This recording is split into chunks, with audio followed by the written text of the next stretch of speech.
گزشتہ ویڈیو میں پنڈت برج نارائن چکبست کی حیات و خدمات پر ایک تعارفی سلسلہ شروع کیا گیا۔ آج کی ویڈیو بھی اسی سلسلے کی کڑی ہے۔ پروفیسر احتشام حسین نے پنڈت برج نارائن چکبست کو پیامبر دور جدید کہا ہے۔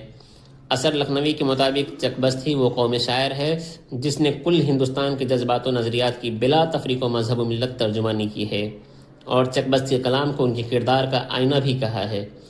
مولانا عبدالحلیم شرر چکبست کے درمیان ادبی مباحثہ گلزار نسیم پر 1905 عیسوی میں شروع ہوا اور مرزا محمد رفیع شفیع نے اس مباحثہ کی جمع و ترتیب کی اور 1915 عیسوی میں معرکہ شرور چکبست کے نام سے منشی نول کشور سے شائع کیا۔ حالیہ مقدمے شعر و شاعری پر چکبست نے سخت اعتراض کیا ہے، یاد رکھیں۔ چکبست نے رسالہ ستارہ امید یا صبح امید کے نام سے 1918 عیسوی میں جاری کیا۔ چکبست کی نثری کتابوں میں مضامین چکبست، کملا جو ایک ڈرامہ ہے، جنت کی ٹاپ، خطوط کا مجموعہ ہے اور باقیات چکبست وغیرہ شامل ہے، یاد کر لیں۔